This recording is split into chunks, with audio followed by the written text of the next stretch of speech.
Salut, c'est Cyril, je vous rejoins aujourd'hui pour une vidéo un petit peu particulière. En fait, il y a beaucoup de gens parmi vous, notamment des détracteurs, qui viennent et qui me traitent de matérialiste athée, de communiste, de matérialiste parfois.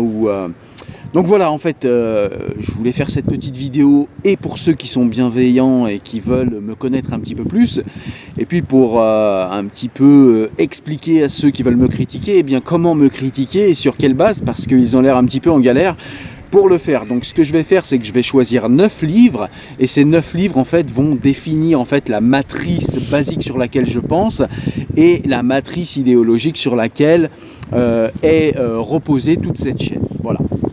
Donc on va commencer par le premier livre. Le premier livre, c'est les méditations métaphysiques de Descartes. Honnêtement, c'est surtout pour la méditation 2 que j'aime beaucoup, où Descartes montre que nos sens peuvent nous tromper et que seul l'intellect est capable de nous détromper et de nous montrer des vérités indubitables. Donc je vous le conseille. Les méditations métaphysiques de Descartes, c'est vraiment un classique. Il faut avoir lu les méditations de Descartes, c'est très intéressant, vous le verrez, sauf peut-être sa démonstration de Dieu qui est un petit peu limite, mais bon, voilà, nul n'est parfait.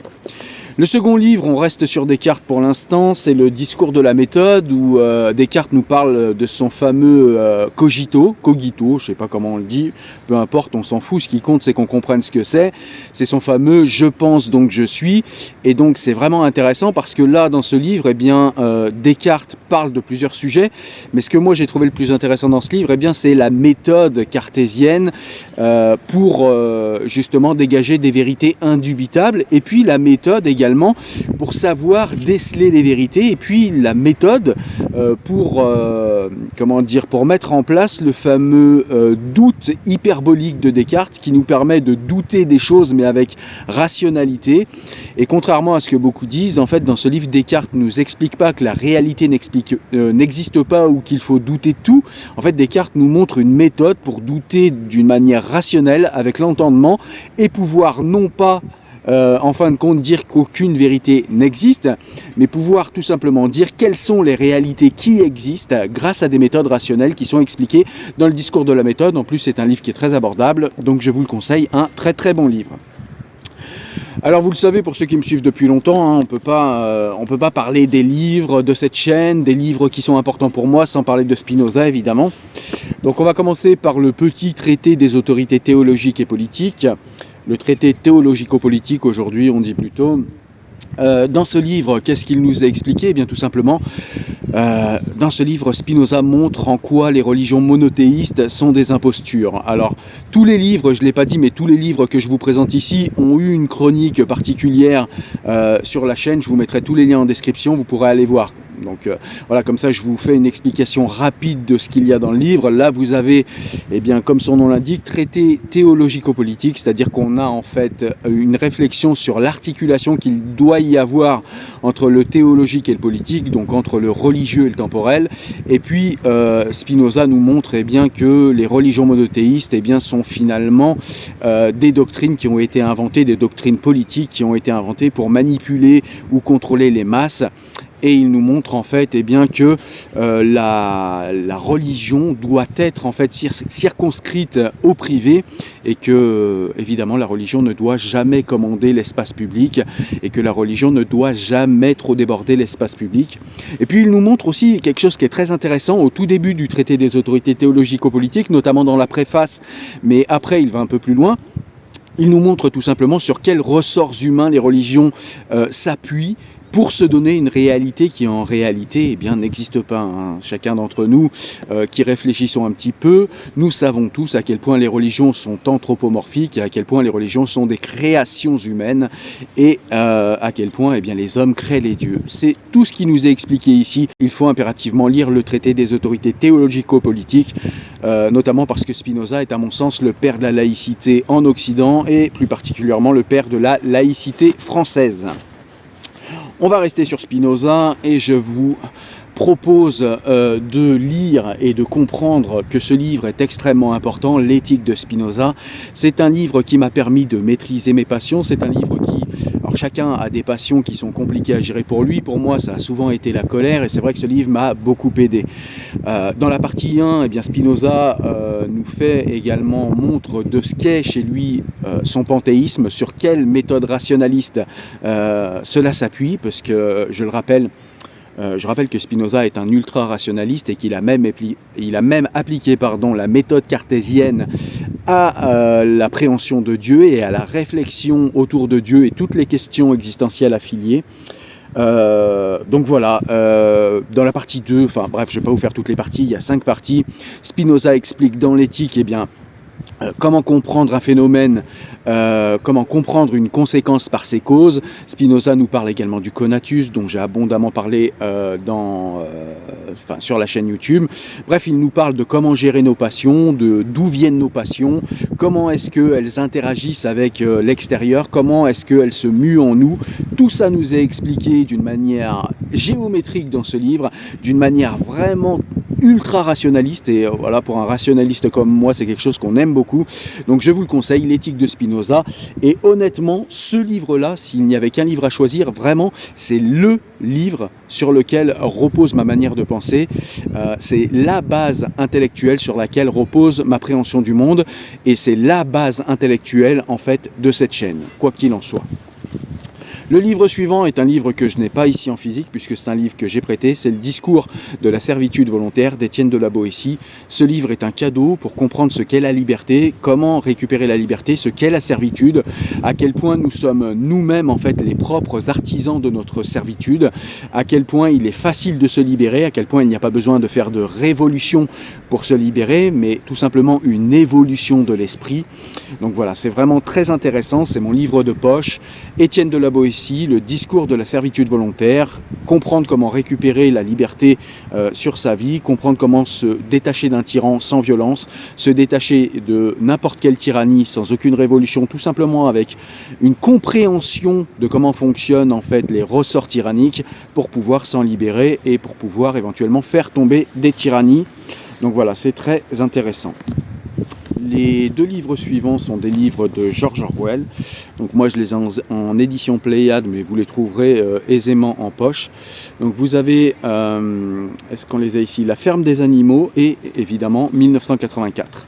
Donc dans 1984, vous avez plusieurs conceptions qui sont rappelées, mais notamment on vous montre ce qu'est une tyrannie, ce qu'est une dictature, ce qu'est le contrôle des âmes, ce qu'est le contrôle d'une société, le contrôle extrêmement serré d'une société, sur quel ressort psychologique ça s'appuie, comment on fait pour vous manipuler, comment on peut organiser une société de la surveillance, et aujourd'hui, honnêtement, on a vraiment besoin de ça. On a vraiment besoin de cette grille d'analyse en fait pour comprendre le monde. À l'ère de la technologie, on n'a jamais été aussi surveillé en fait. Donc c'est important de comprendre tout ça et de comprendre en quoi finalement c'est important de ne pas se laisser surveiller, même si on n'a rien à se reprocher. Très souvent on a des gens qui disent « Ouais mais moi si on me surveille c'est pas grave, j'ai rien à me reprocher, j'ai rien à cacher ». Oui mais peu importe, l'intimité c'est très important et 1984 nous le rappelle. 1984 nous parle aussi d'un concept très important qui est la novlangue. La novlangue c'est un concept qui postule que en fait pour avoir des pensées complexes on a besoin de mots et que plus on a de vocabulaire et plus on connaît des mots complexes et plus on a une capacité à penser complexe et du coup à s'approcher de la complexité de la réalité et donc du coup de la justesse. Et en fait la novlangue, on le voit bien dans 1984, et bien c'est tout simplement quelque chose qui permet d'appauvrir le langage et donc par ce que je viens d'expliquer juste avant, si on appauvrit le langage et si on enlève du vocabulaire à la langue, on appauvrit la pensée, on appauvrit la capacité des êtres à penser d'une manière complexe et à penser la réalité, et donc du coup après on peut leur laisser la liberté de penser, ils ne savent plus penser. Donc ça c'est pour 1984, il apporte tout un tas d'autres choses. Pareil, j'ai beaucoup parlé, j'en ai beaucoup parlé sur la chaîne, j'ai fait une vidéo dédiée à la novlangue, je vous mettrai tout ça en description. J'ai fait également une vidéo dédiée à 1984 évidemment. Et puis le deuxième livre de George Orwell, je vous le disais, c'est La ferme des animaux. La ferme des animaux, en fait, c'est une critique du communisme, mais au-delà de ça, c'est une critique de la tyrannie du prolétariat et du fait que, eh bien, souvent, des gens font des révolutions avec d'autres gens et finalement, finalement, en fait, il y a comme une révolution au sens circulaire du terme, c'est-à-dire qu'on soulève un tyran pour aboutir à quelque chose de mieux, et finalement, on aboutit à la même chose, voire à pire, à un tyran bien pire que celui qu'on a soulevé, si on n'y prend pas garde, tout simplement parce que, eh bien, pour revenir à Étienne de la Boétie, on ne se sépare pas d'une tyrannie. Et comme le disaient les Lumières dans leur grande majorité d'ailleurs, on ne se sépare pas d'une tyrannie par une révolution, on se sépare d'une tyrannie par une évolution intellectuelle de l'esprit des masses, et tout simplement par une évolution qui approche par la connaissance les êtres humains, les individus, les populations, eh bien de l'émancipation par la compréhension des conséquences par les causes. Ça, c'est ce que dirait Spinoza. Et puis les deux derniers livres qui sont très intéressants à lire et qui sont donc très importants pour moi et qui définissent ma structure de pensée, encore une fois, et qui définissent eh bien, les directions de la chaîne, c'est tout simplement deux livres de Voltaire en Pléiade, pardon, je vais le prendre un peu mieux, voilà, comme ça. Donc en Pléiade, et dedans c'est le traité de la tolérance. Le traité de la tolérance de Voltaire est très intéressant, tout simplement parce que non seulement il explique en quoi la tolérance est un concept indispensable, en quoi faire vivre en soi la tolérance ou dans une société, en quoi faire vivre la tolérance est évidemment indispensable. Donc ça, c'est toujours intéressant de s'en rappeler pour ne pas devenir fanatique, mais il nous rappelle également dans ce fameux traité de la tolérance pourquoi la tolérance doit avoir des limites et pourquoi une tolérance qui n'a pas de limite en fait n'est pas de la tolérance. La tolérance sous-entend la capacité de dire non. C'est-à-dire qu'on peut dire non, mais on ne le fait pas et on tolère. Et il nous explique justement que tout tolérer, eh bien, ça n'est pas de la tolérance, mais de la bêtise. Je le répète, la capacité à dire non, c'est ça la tolérance.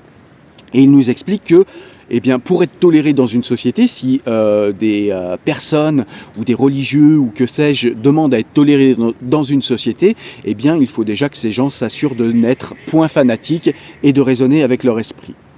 Le second livre de Voltaire dont on parlait, c'est Microméga. Microméga est un livre intéressant, un petit conte intéressant qui est dans ce livre-là.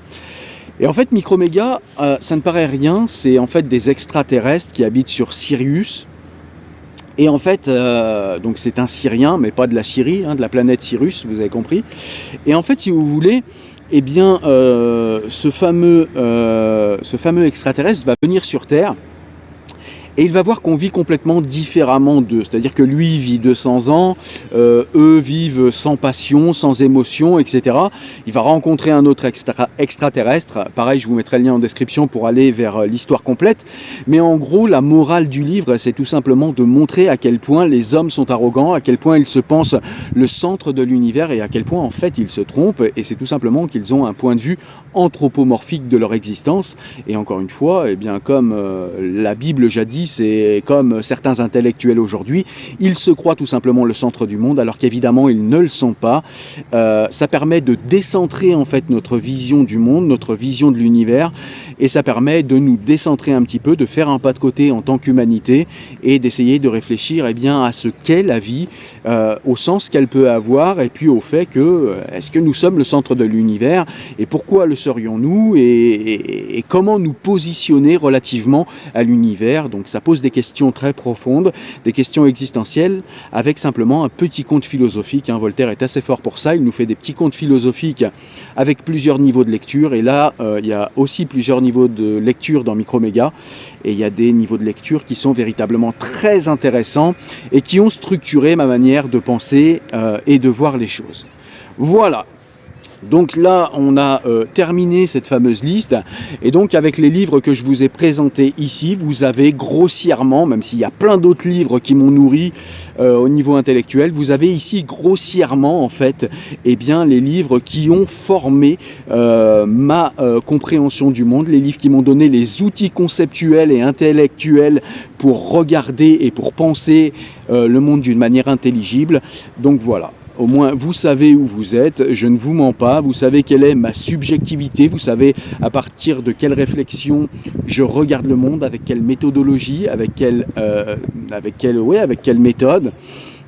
Et pour être véritablement parfaitement exhaustif au niveau de ma manière de penser, de ma manière de voir et de ce qu'il se passe sur la chaîne, c'est que je suis évidemment contre les monothéismes et évidemment pour moi toutes les religions sont des sectes, mais il est hors de question de dire que la spiritualité n'est rien et que ça ne sert à rien et qu'il faut être impérativement un matérialiste athée pour être quelqu'un de bien. Ça n'est absolument pas le discours de la chaîne. Je suis moi-même déiste et donc croyant. Il faut simplement, comme le dirait Spinoza dans son traité de la réforme de l'entendement, il faut séparer et ne pas mélanger. Il faut séparer ce que l'on sait et ce que l'on croit, et il faut s'assurer que ce que l'on sait est véritablement vrai avec les méthodes cartésiennes de Descartes. Il ne faut ensuite plus jamais douter de ce que l'on sait, mais il faut tout le temps douter de ce que l'on croit et remettre en question régulièrement ses croyances pour s'assurer que les préjugés ou les croyances que l'on a sont ratifiés par la réalité, comme dirait Voltaire, pour le paraphraser, et donc vérifier que ce que l'on croit est le plus proche possible de la réalité. Voilà, j'espère que vous avez aimé cette vidéo. Moi, je vous dis à très bientôt pour une prochaine vidéo. Salut, au revoir.